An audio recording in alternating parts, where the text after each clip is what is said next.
NEET 2024 का result आ गया। NEET 2024 में बच्चा सेलेक्ट हो गया।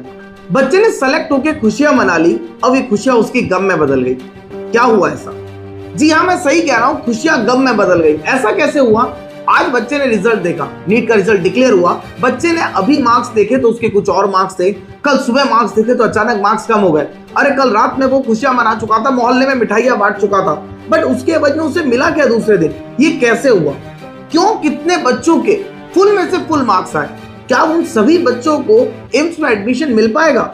जो बच्चा 720 में से 720 लेके आया था, जो रैंक 1 था, तो क्या उसका भी सपना पूरा नहीं हुआ एम्स दिल्ली का? क्या एम्स दिल्ली में एडमिशन पाने के लिए अभी भी उन 17 से 18 बच्चों को कॉम्प्रोमाइज करना पड़ेगा जिनके 720 में से 720 आए? क्या वो ये कर सकते थे कि 720 में से 721 नंबर लेके आ जाए? नहीं ना, ये तो पॉसिबल नहीं था। तो कहां धांधली हुई? क्यों एक ही सेंटर से इतने सारे आपके रिजल्ट्स निकले? मैं इस चीज के लिए आपको कहना चाहता हूं, क्या आप जान सकते हैं कि एक ही सेंटर से इतने सारे रिजल्ट निकलने का रीजन क्या था?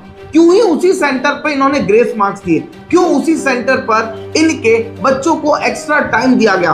क्यों उनके मार्क्स को बोनस में कन्वर्ट किया गया? ये एक सेंटर से इतने सारे बच्चे फर्स्ट आने का मतलब, क्या सेंटर का नाम ही टॉप रैंकर सेंटर था? क्या उसी सेंटर से टॉपर्स निकल रहे थे? तो अगली बार जब बच्चा सेंटर चॉइस करे तो मेरी एडवाइस रहेगी कि बच्चा वही सेंटर भरे। भाई उस सेंटर से 720 में 720 आते हैं, उस सेंटर से ही आप टॉप रैंक हासिल कर सकते हैं। तो क्या ये चीज बच्चे को करनी चाहिए? बच्चा सुसाइड कर रहा है, बच्चे के सपने टूट रहे हैं, बच्चा 650 लाने के बावजूद भी अपने इस असमंजस में है कि अब क्या मुझे कॉलेज मिलेगा, क्या मेरे को कॉलेज मिलना चाहिए था?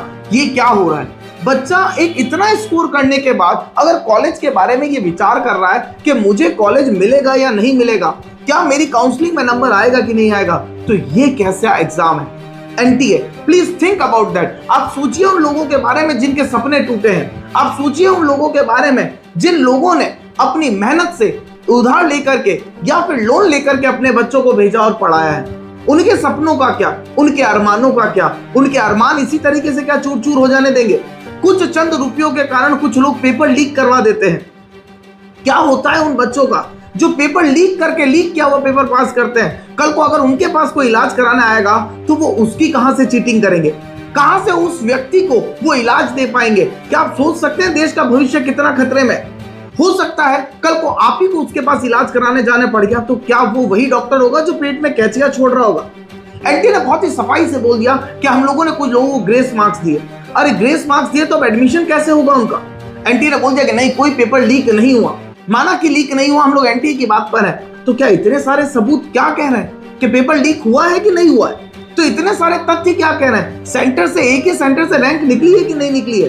देखिए, जहां तक मैं जानता हूं, आग लगे बिना धुआं नहीं उठता।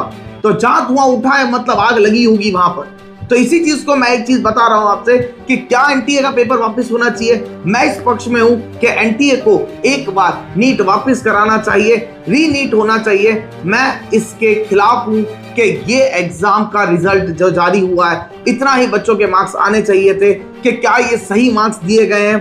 क्या टॉप रैंकर पर इतने बच्चे जो आए हैं, क्या वो सच में अपनी मेहनत से आए हैं या फिर कुछ और? आप भी कमेंट बॉक्स में मुझे जरूर लिख के बताइए आपकी राय क्या कहती है। धन्यवाद।